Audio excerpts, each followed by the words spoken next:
So today, it is the 18th of September. The big picture for our Native American unit is that you, the student, will recognize the diversity, uniqueness,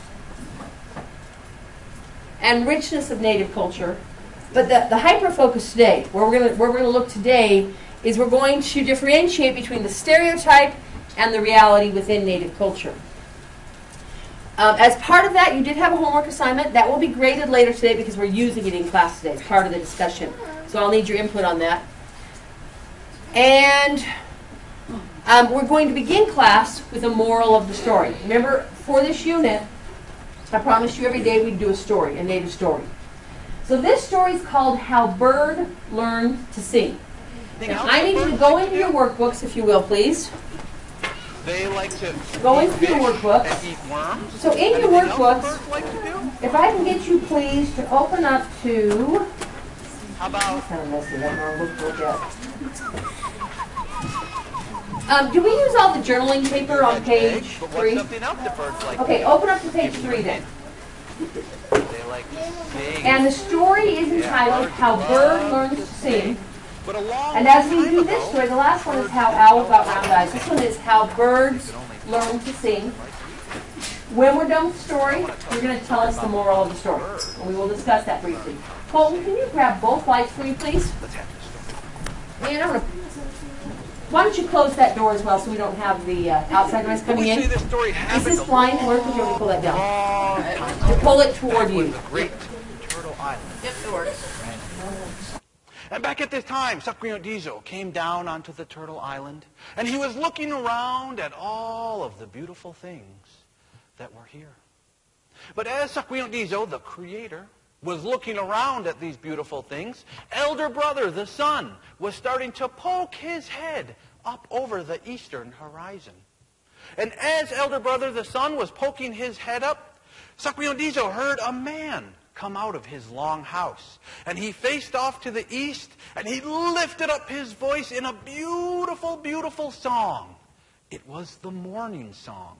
And he was saying thank you to his elder brother for coming up and shining his light down on the Turtle Island, making us all warm and letting life come forth on this world.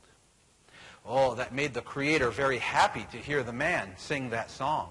But as he was sitting and listening to the man sing, he noticed that in the trees all around this village, there were hundreds and hundreds of birds. And they had come to listen also. And they were straining their ears to hear the man sing that song. Well, Sakriodizo looked around all day, and after a time had gone by, elder brother started to go down in the west. And he was laying down to go to sleep for the night. And once again, Sakriodizo heard that man come out of his long house, and he faced off to the west, and he lifted up his voice in another beautiful song. It was the evening song. He was saying thank you to the sun for doing his job that day, and asking him to come up again tomorrow. We still sing those songs right to this day. But again, Sakriodizo saw hundreds and hundreds of birds in the trees around the village. And it was then that he realized something was missing from the forest. The birds did not know how to sing. They could only talk like we do. So this gave him a good idea. Sakriodizo, he called all those birds together in a big council. And when everyone had gotten together, he stood up on the council rock and he said, "All of you birds, listen to me. I have seen you listening to the human beings sing their songs. Would all of you like to be able to sing like the people do?" "Oh, yes, we would! Yes, we would!" yelled the birds. "We would love to be able to sing." This made the Creator very happy that the birds wanted to sing those songs of thanksgiving. Oh, so he said to all of them, "Tomorrow morning, when elder brother pokes his head up over the horizon, I want all of you to lift off into the sky.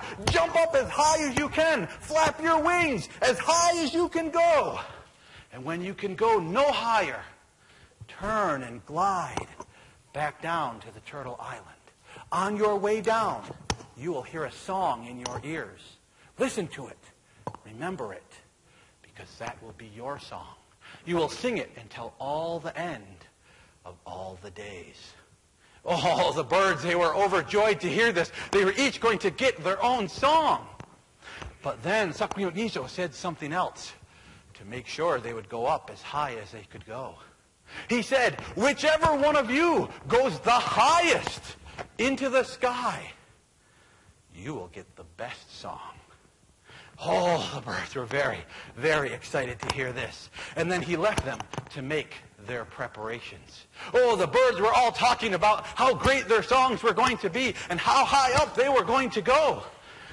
But there was one bird that was excited most of all. And his name was Eagle.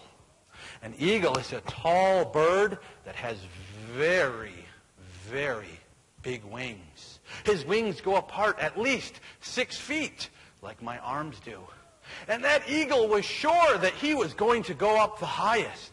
He was so sure that he was going to go the highest that he unfurled his wings, he puffed out his chest, and he started to stomp around and strut around. I'm going to go the highest, he would say. I'm going to get the best song. Look at these powerful wings. They will carry me up very high. Look at you, little robin, with your little wings. Oh, no match for my powerful wings.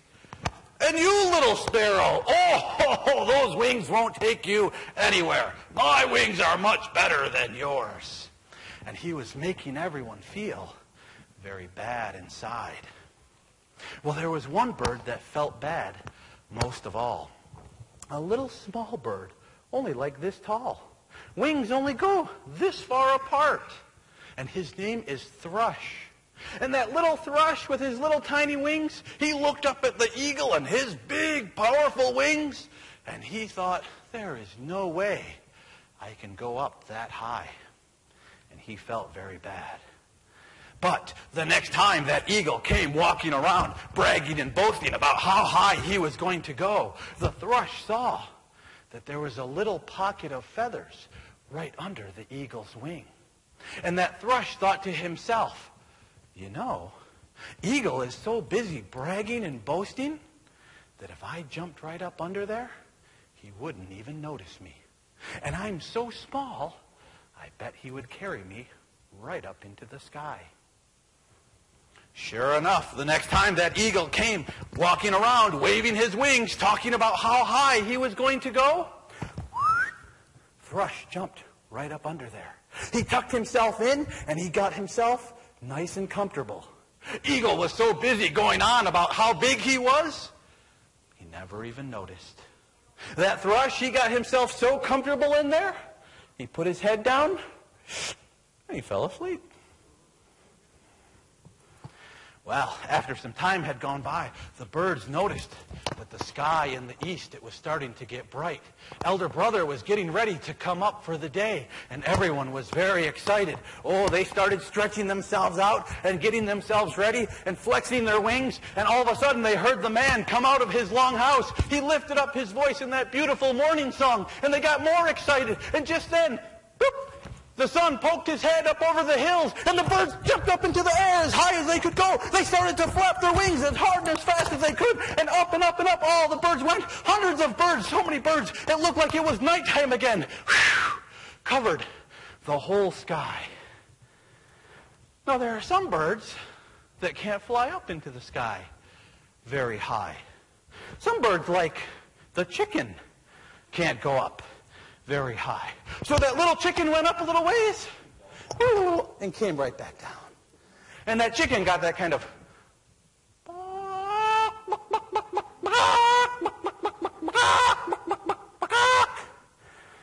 song. Is that a very beautiful song? It is to the chicken. Another bird that can't go up very high, Mr. Turkey went up a little ways. And he can't go up high. He started to come back down. And that turkey got that kind of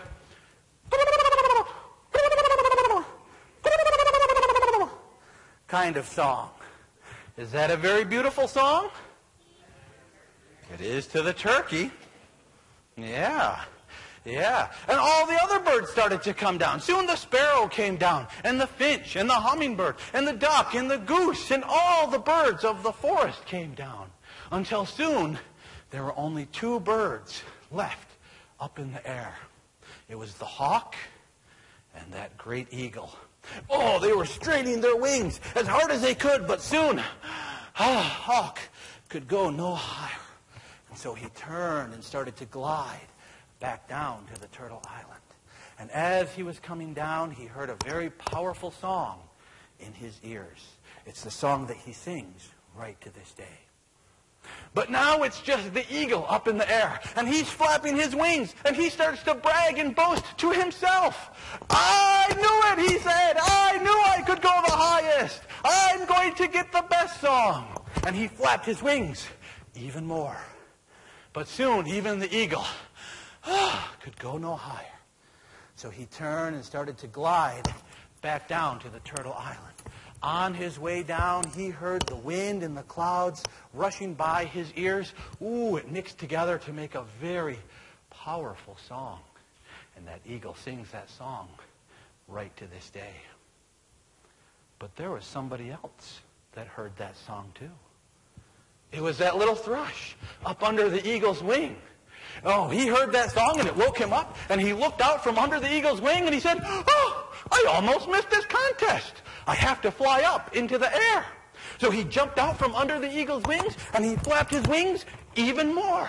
And he went up even higher.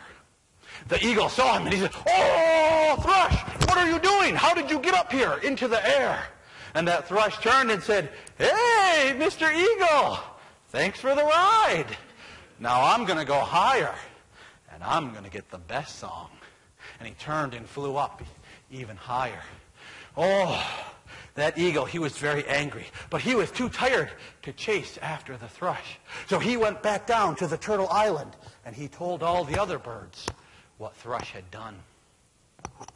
Well, Thrush is going up and up and up, and soon he comes to the top of the sky dome, that blue dome that's up above us. And he finds a little hole in the sky dome.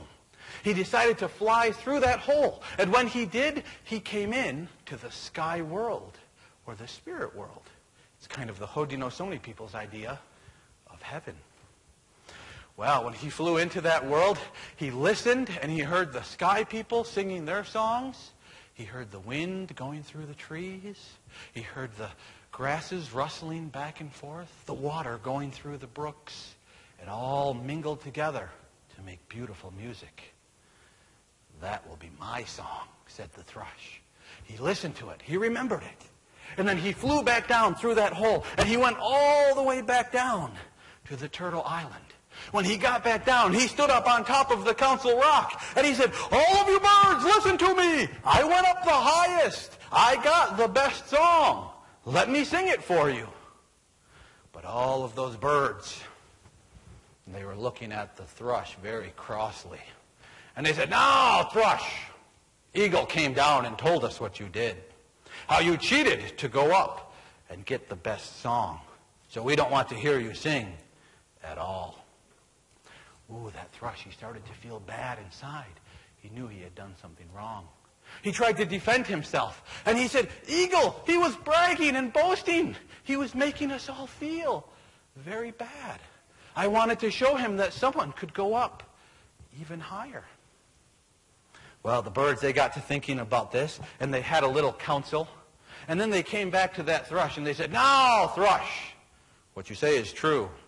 Eagle was bragging and boasting. He should not have done that. But what you did was even worse. You cheated to win a special prize. And because you cheated, we don't want to hear your song at all. Oh, that thrush, he felt very bad inside. He felt so bad he flew off into the forest, and he found some very thick bushes. He crawled under those bushes, and that's where he built his nest. That's where that thrush lives right to this day. And he hardly ever comes out. So today we call him hermit thrush. But every once in a while, hermit thrush, he comes out and he lifts up his voice and he sings the most beautiful song that you could ever imagine. Oh, all the other birds, They stop singing because they know that thrush, he has the best song. But whenever we hear the hermit thrush sing that song, we are always reminded of the lesson that we can learn about how he cheated to get that special prize. And now I'll say, Donahoe. That story is done.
Okay, lie down, please.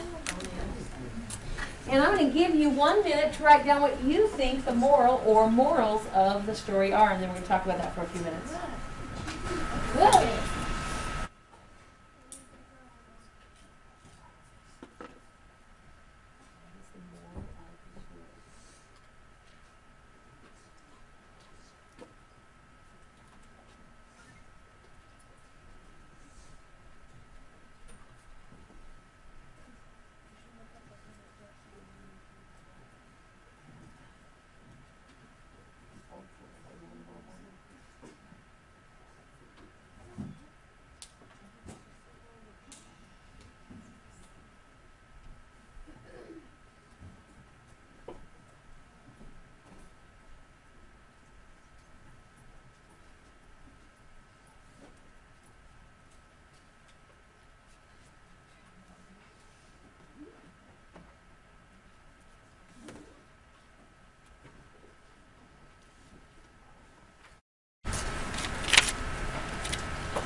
Okay, we're just going to take 3 comments because we have quite a bit to cover today and there'll be a lot of class discussion today.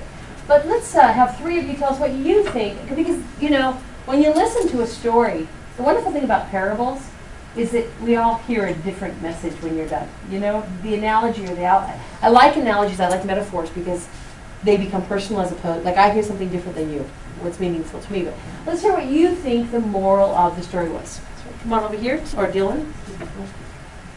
Right in my face. I think the moral of the story is that cheaters never really win. Good. So does Thrush win? No, not really. Okay, explain that. So yes, he did get the best song, but he never gets to share it, so truly he lost. Yeah, so it's kind of meaningless. It's a meaningless win. And you've seen that. If you win, but nobody sees you as the winner, you know what I mean? It's a meaning. It's like if you cheat. I was in one of my Spanish classes the other day. I was joking with them about something. They were taking a test, a little quiz. I said, really, don't cheat, guys. Cheating isn't going to help you one bit. You're accomplishing nothing. You can come back in and retake this test to show you know it. But your integrity is not worth a stupid grade in Spanish class. But, you know, you can cheat and say, yeah, I got all A's. Did you really? I mean, did you know? Because you didn't. Good, thank you. Let's take 2 more hands. Kendall, if you can pass that over to Kendall, please, Dylan. What do you think the moral of the story is?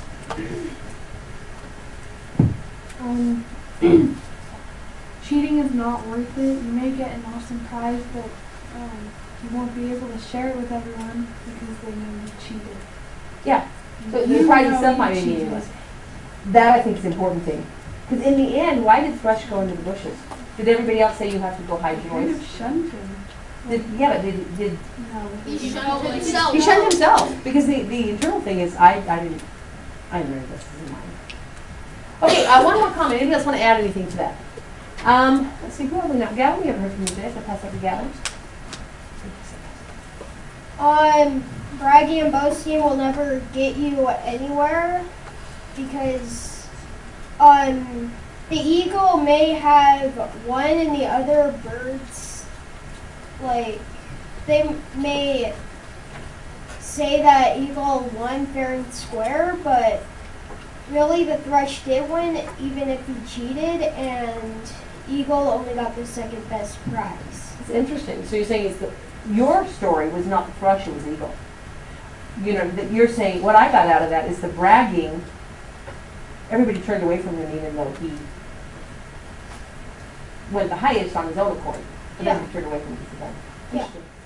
Okay, so with that, we're going to shift gears here, and I want to go to a discussion on stereotyping.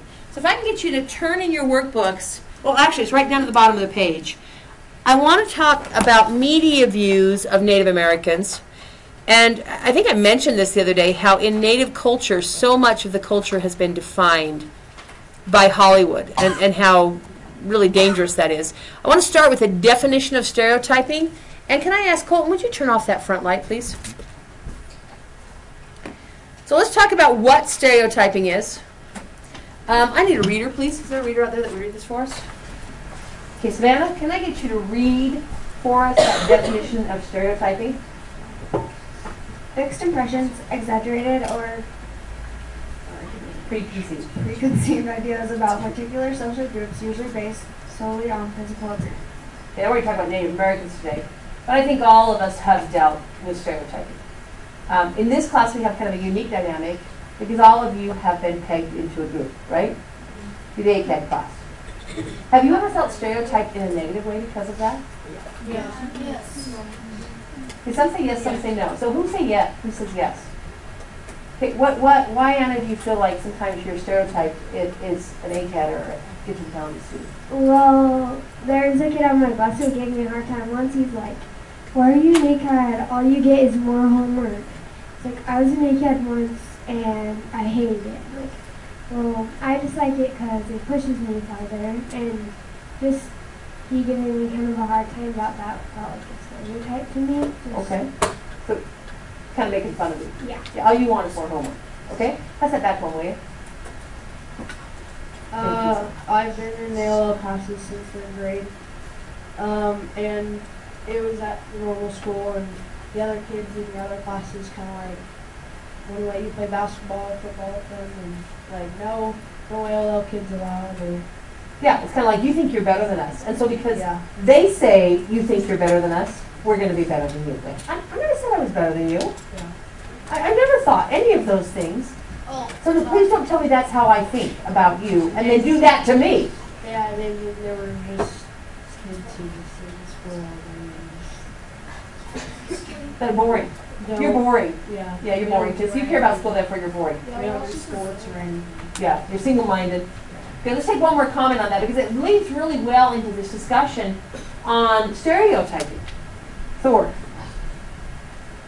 Well, kind of what Jackson said is like once you get into the ACAD classes, then some people think that you don't want to be friends with them anymore, and they're trying to like separate from you.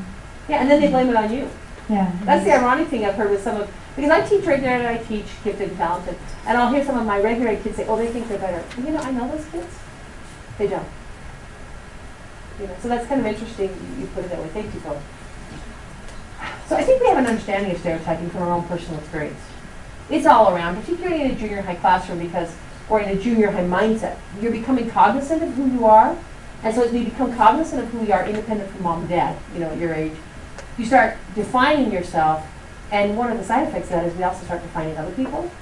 So we want to peg everybody. Like, okay, I get them, they are boring, right? Stereotyping is when you take that idea, oh, they're gifted and talented, therefore, or exaggerate that, they have no other life but school. They go home and they work on school all day long. And all they do is read sci-fi novels. Yes. And they have no social skills. And we take this thing and we take this they're nerds. And it becomes, all of a sudden, it becomes big. Now, this one says it's based solely on physical appearance. That's true. It's not always that. It can be other pieces as well. The physical is the easy to grab. Like we say nerd. Yeah, I can get that concept. Nerd, I see it, I visualize it. none of it's correct. And in fact, it might come from some genesis of something there. But a preconceived idea is you take this. So that is what stereotyping is. And we've seen it, you've seen it in your classroom, we've seen it on a larger scale. People here in the West are often stereotyped people in the East. And conversely, people in the East are like, you know, all, just pop over this one. All inner city kids they listen to rap and they're disrespectful and they do drugs. Right? That's our stereotype. It's easier, we can make it clear to ourselves to stereotype people. Yeah. When I first moved here from Idaho, I got pegged a potato farmer. Oh yeah, I get that all the time. I like playing the Idaho stereotype though. You've heard me play that Idaho stereotype. Can you grab a camera shot for me? Okay. Yes, Gavin, one last comment. Yeah, sometimes it's nice to be kind of pegged like a nerd or whatever, because then you can come back and say, well, at least I'm going to be rich someday. Maybe. Getting your stereotype and then all nerds become wealthy. Own a business, take philanthropists, all that stuff. I hope so. Okay, now let's leave this into Native Americans. So now that we understand stereotyping, I want to leave this into Native Americans. Political cartoon up here. Can I have, Savannah, would you read that for us? Read what the young man is saying as he's looking at the little girl. Really? You don't look like an Indian. Okay, so based on what he said, what do you think that she just told him? Yeah, Kendall. She's an Indian. Say that one time. She's an Indian. Okay, so then what immediately, stereotype, what immediately pops into his head? Yeah, all of these Hollywood, right, or popular cultural images of Native Americans. NFL. So I've got the NFL, the Cleveland Braves, the tobacco store, the good-looking hot Pocahontas one, or the new Brave on the horseback. I wish that wasn't there. That little bubble there.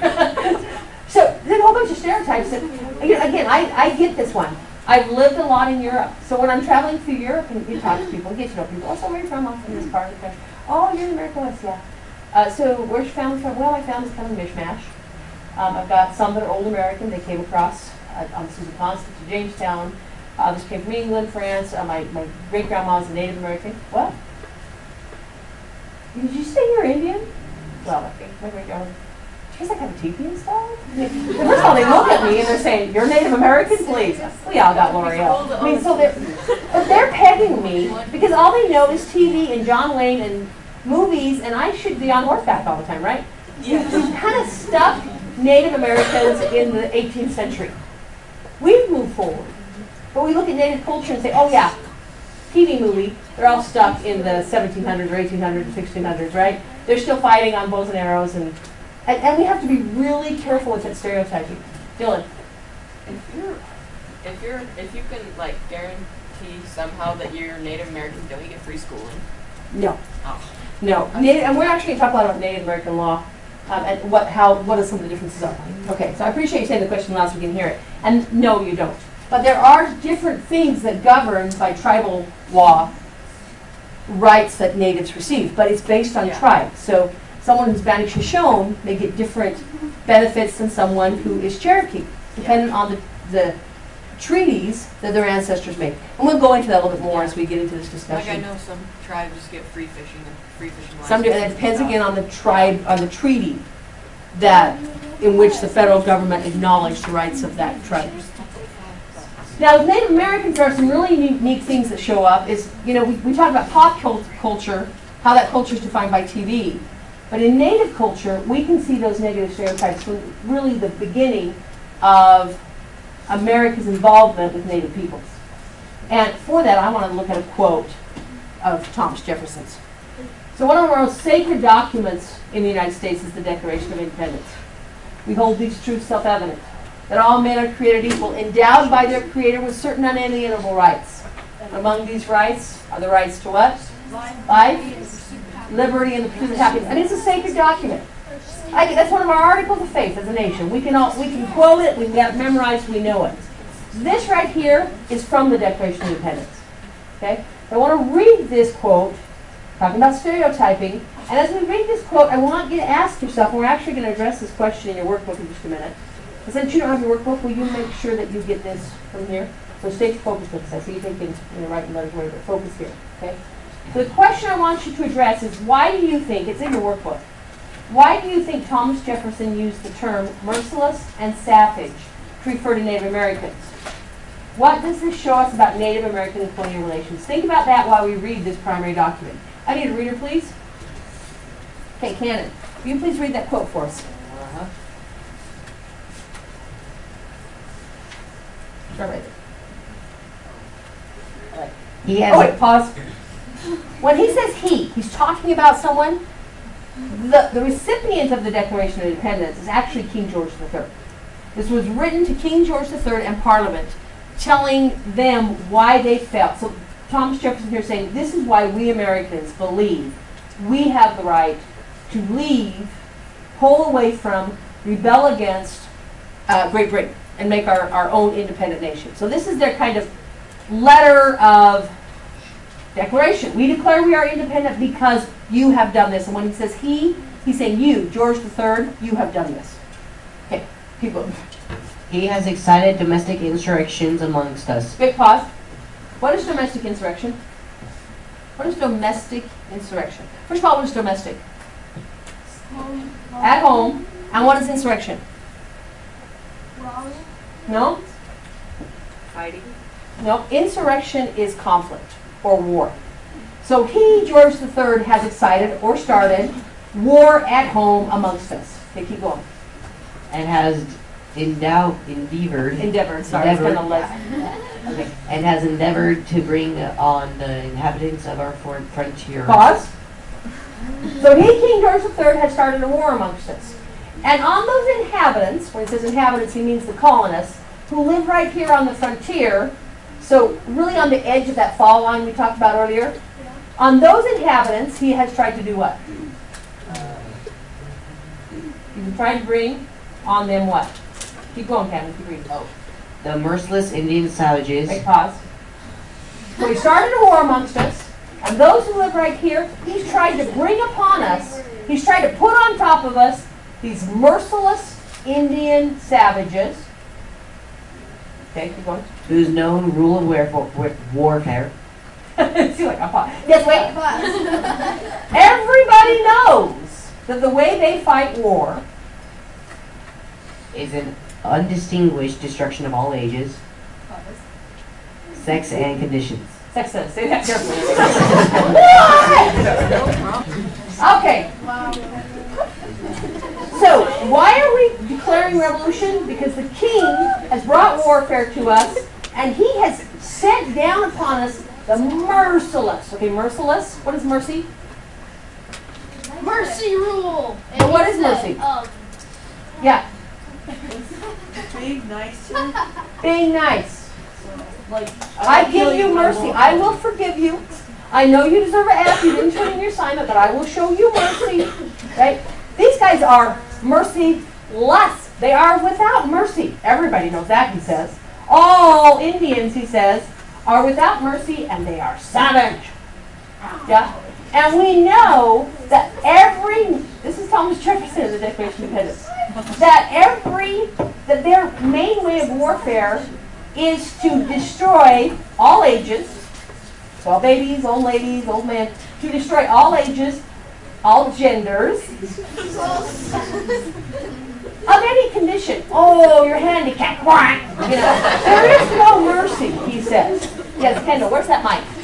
Thank you, Kendall. You did a good job passing the pauses for me, too. Weren't there some Indians that were kind of savages, but there were nice Indians too? Oh, there's tons of things wrong and right, but there's a real rational reason he's writing this. The truth is, there is a legitimate reason for him to say what he's saying here, but it's also full of stereotyping. So the question here, and I want you to address it in your workbook, so go to the next page in your workbook right here, in that top box. Why do you think Thomas Jefferson, and if you lose track of that quote, it's just back there, you can look at the quote on the back side. Why is Thomas Jefferson doing that? So address that quote, so we're going to go to it in a second.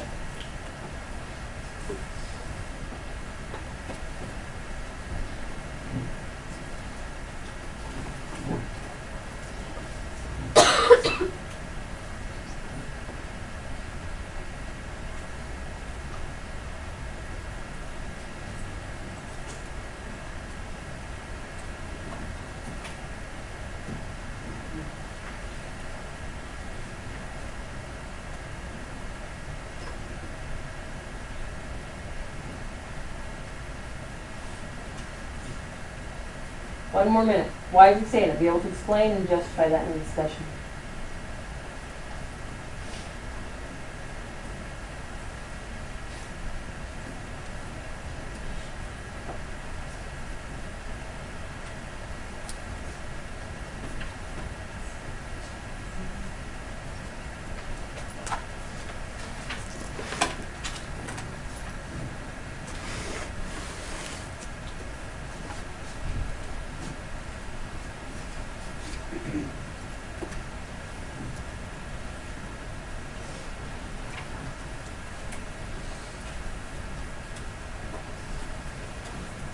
Okay, I don't know where my mic's at. I was looking all over. You were hiding it. Merciful savage. Okay, so why do you think Thomas Jefferson used those terms? What does it tell us about Native American and colonial relations? And why is he using so much stereotype? The weird thing about Thomas Jefferson, in spite of these words right here, he was fascinated by Native culture. When he becomes president in 1803, so this is or in 1800, this is in 1776. In 1800, he becomes president of the United States. One of his first acts is to hire his secretary and say, I want you to go west. Meet the natives who live out there. Give them peace medals. Learn about them and write about them. He's fascinated by Native culture. So why is he using this kind of language? Do you understand the question? Okay, Gage, can you pass that back, Allison? Right loud in the microphone, please. So these guys are coming in, all the Europeans are coming in, taking over all of the Native American lands, and the only interaction they're having with them is that of war, because they're taking over their land, so Native Americans are confused and they want their land back. So the only interactions they're having with them is that of mountain marching. Okay, interesting insight. And that shows that you know a little bit about history. If all of your interactions are negative because I want something that you have, that's going to create conflict. Okay, why else? Why use... Thomas Jefferson is not stupid. He's a brilliant man. He's college educated and he's self-educated. He has a library that would rival, the size of Lakers Junior Highs. He's got all of the works of the great masters of Europe. Why is he speaking in such biased, stereotype language? Austin. Because he's trying to rally the people, I guess, and so if they see Thomas Jefferson as kind of like another King George, like he's just trying to have them follow his rules instead. But that gave them a reason to see a problem, and so that then it makes it so they think he knows what has to be done. I want to go with what you said at the very beginning, because it was really very insightful. He's trying to rally the people. Anybody watch the debates, not last night, the night before, the Republican debates? You can find them on YouTube. What is intriguing is how often they use really broad stereotypes. Well, Muslims are, same thing, merciless savages. Because stereotyping, giving us a broad paintbrush, simplifies everything. You are this, I am that. It simplifies everything, therefore you can agree with me. Right? Good. Now I see other hands. I'm going to pause there because I want to talk a little bit more about stereotyping and get to the reality. The next thing I want to show you on stereotyping, and we're going to skip this activity you have in your workbook, but I'll switch in your workbook, change the page, or you're going to have to do this in your own notes because it's a graded assignment. Change to page 6. And I want to start by looking at the reality. Now, I showed one little political cartoon. I have a bunch more, and I'm sorry I don't have those with me today. I'll probably at the end of the slide. I just don't want to look for them. I'll begin class with that next time. But I want to start today by looking at some of the realities of Native culture as opposed to the stereotype. So the first stereotype I want to look at is on number 1. We'll fix that. And that stereotype is that all Native Americans are alike. Now I want to teach the reality.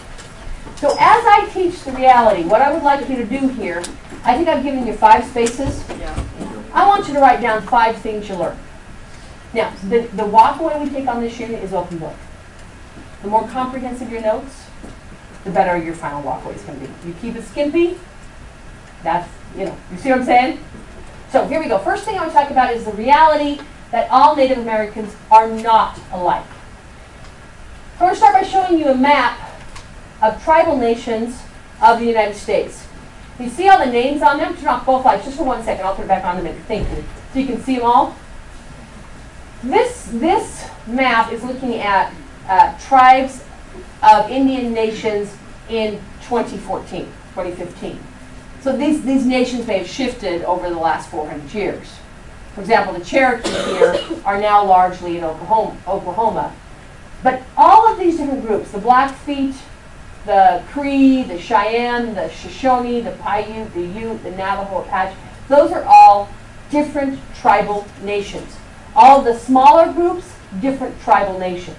And by that I mean all of those individual groups have different faiths, different religions, pray to different gods, have different traditions and cultures. Like you think of culture of what is the culture of the United States? Well, we have some common cultural traits. On July 4th, we celebrate our Day of Independence, and it's a national holiday for us. On September 11th, we recognize what happened at the World Trade Center buildings. On December 25th, Christian or not, it's a national holiday for us. When we bring in Santa Claus and we reward our children. Right? Those are national traditions we have. If you look at Native Americans and people say, oh, they're all alike, the reality is there are over 520 different culturally distinct tribal groups in what is present-day United States of America, including Alaska.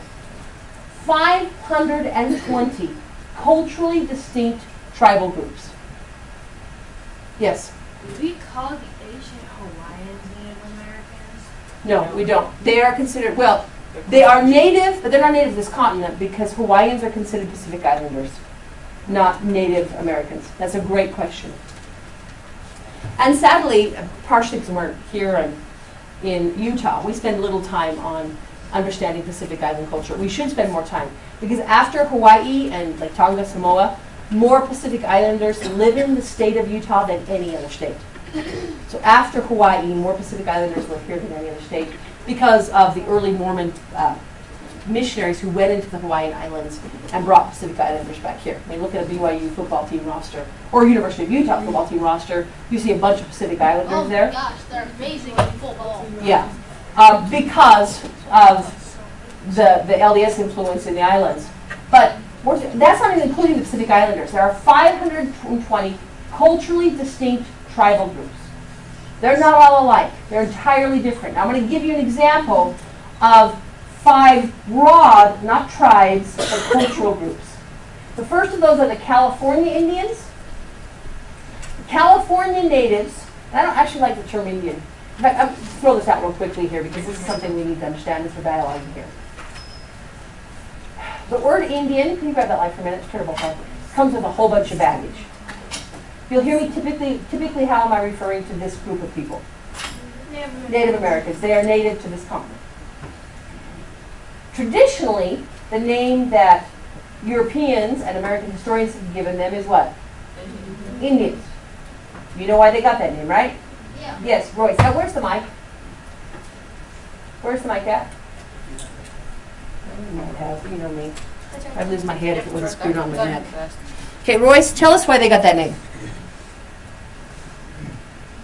They got the name Indians because in 1492, or 1492, when Columbus sailed, he was actually looking for India. So when he got here, they were like, "Oh, this is India." They're called the Indians because they live in India. Yeah. So instead of being the Native Americans, which they truly are, they were called the Indians. Good.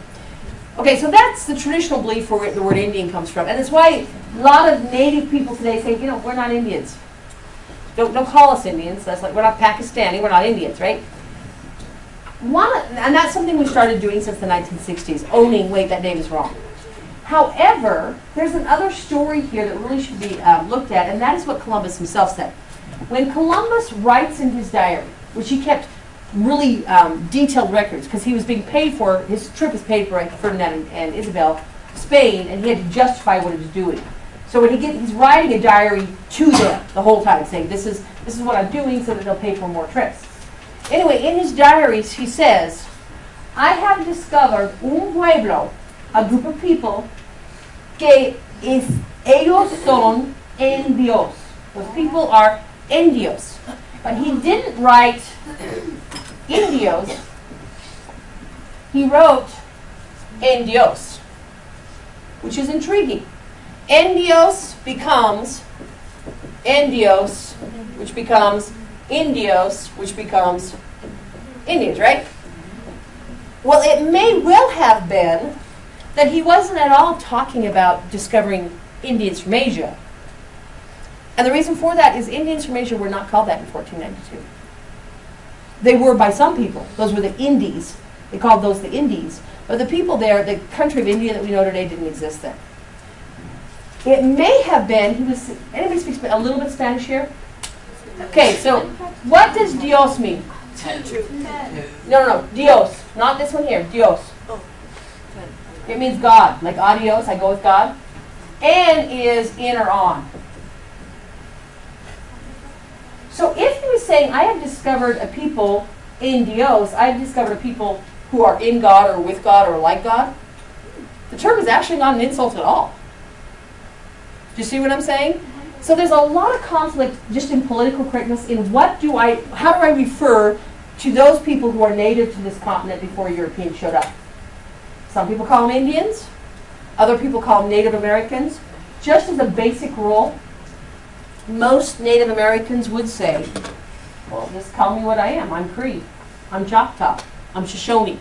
Because when I say there's 520 culturally distinct tribes, most Native peoples who know and understand their culture are most connected to their culture, not to the broader Native American culture. But what am I?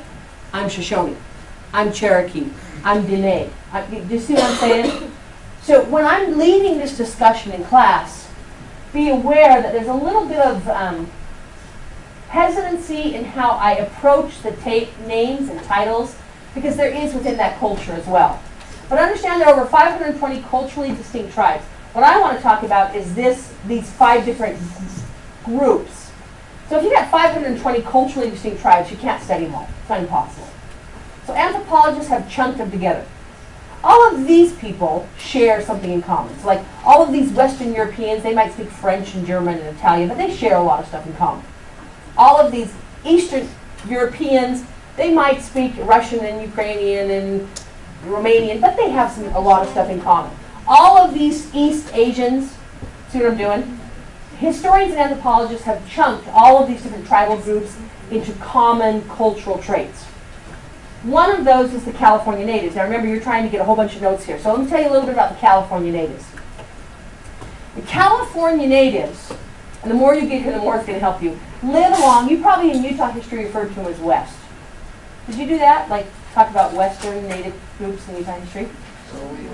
We talked about the Utes, the Shoshone, the Paiute. Okay, so Paiute, the Shoshone and Ute don't fit here, but the Paiute along the coast fit into this, or in the desert fit into this group. Most of the people in the California native group live right on the coast, right here. But it goes about this area here. In the picture you see a woman in native California clothing. When this group was first seen by Europeans, which is where we got the written record, when this group was first seen by Europeans, they'd already been devastated by illness. But what they saw, and this was in the 1500s, we see Europeans who start either coming up this way into the West or coming up by boat. They see women and men dressed in spun cotton. So these people actually were cultivating and growing and spinning cotton. So here we see native dress, who she's wearing cotton. I've got some other pictures when we go in depth into California culture, but they live right along this coast here. Another group are the Northwest Coastal. Now I'm going to go in depth into these later, but they live along, remember the Cascades? We memorized that on our test? They live between the Cascades and the Pacific Ocean, and they hug. They live not just in Oregon and Washington, they go up along the coast of Canada, right here. The Northwest Coastal Tribal groups are the groups that have powwows and totem poles. Their diet consisted largely of salmon. They too had clothing that was not just leather. They used a lot of leather, but they used clothing that was a form, not for the best comparison, we don't use it today. It wasn't cotton. Wool. No, it's a fiber that you weave into clothing. Keep going. Latex. What? Spandex. No, those are all chemically created. No, it's a fiber cloth. So they would take reeds and they'd pound it out, and I just don't remember the name of the fiber. What? The closest is flax and cloth. Yeah, the closest is flax. But they would pound out fibers and they'd make them soft and they'd weave them into clothing. So very different than what these guys were wearing here in California. A third cultural group are the Eastern Woodland. These are the group that I was talking about in the story the other day when we read that. You guys collectively read the story, A River Runs Wild, or A River Runs Through It. These people lived in homes very different from these guys. These guys lived in wooden homes, large wooden homes, as large as any home that we have now, square-framed wooden homes. These guys lived in the round wigwams that I talked about how they built those the other day with the tree trunks that grew into the ground to give them frameworks. Very different. Spoke different languages, prayed to different gods. In your stories you did for homework, you read some of you did, read 2 stories of the Eastern Woodland people. Very different from this group. A fourth group is the newest cultural group, and it's also probably the most famous.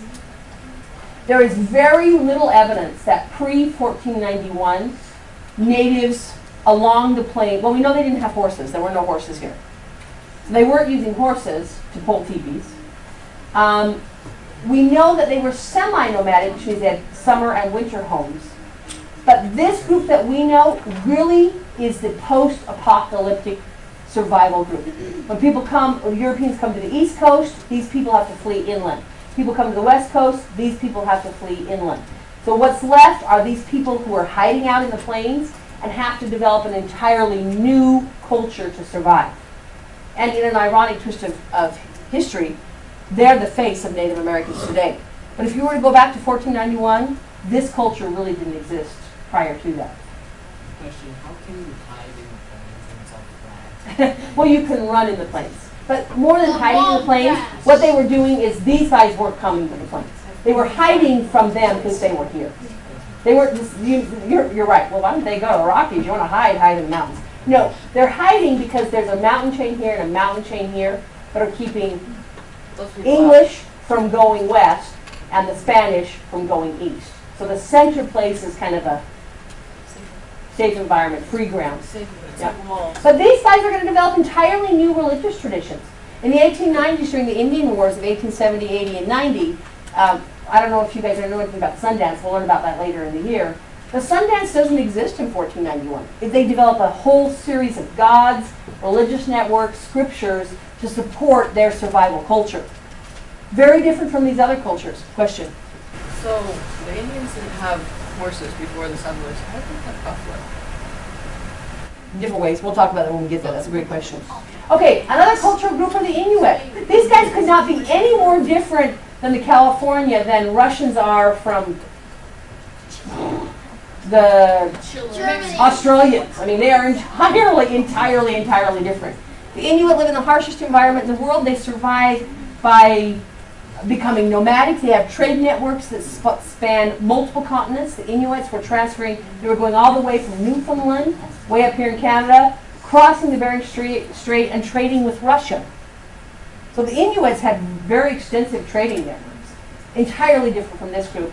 And then lastly, the group that I find really very fascinating because they're here in Utah are the Southwest natives. The Dene, the Navajo, the Taos Pueblo, the Hopi, the South. Those are all very, very distinct cultural groups. And now that I've broken them into different groups here, if I were to go into Eastern Woodland, I could break that Eastern Woodland into another 200 different tribal groups who spoke different languages and wore different clothing. So, I mean, these guys are not all the same. That's the first stereotype, they're all the same. They're not. They're very, very, very different, which is why when you're talking to someone of native origin, and they say, well, what are you? Best answer, I'm Algonquin. I'm Haudenosaunee. I'm Cherokee. I'm person. Right? I'm American. Question. Or American. This you might find this kind of interesting, and we'll talk about this a little later. But more Native Americans as a percentage of the population serving the U.S. military than any other group. They consider themselves, we own our American. Maybe we've been treated poorly by the Europeans who took over, but if there's anybody that's American, it's us. And they proudly fly the flag and they serve in the military. Wow, and I got to get your homework checked here. I want to do more of a discussion on this. Let's start class next time by finishing this piece. But I need to check your homework. So what I'm going to do is I'm just going to call attendance. Well, you know what? Let's have you initial it right now. We'll know what was done on time. If you didn't get it done, so have your partner look at it, partner in red pen initial it. Then when I grade it next time, we'll know it was done on time.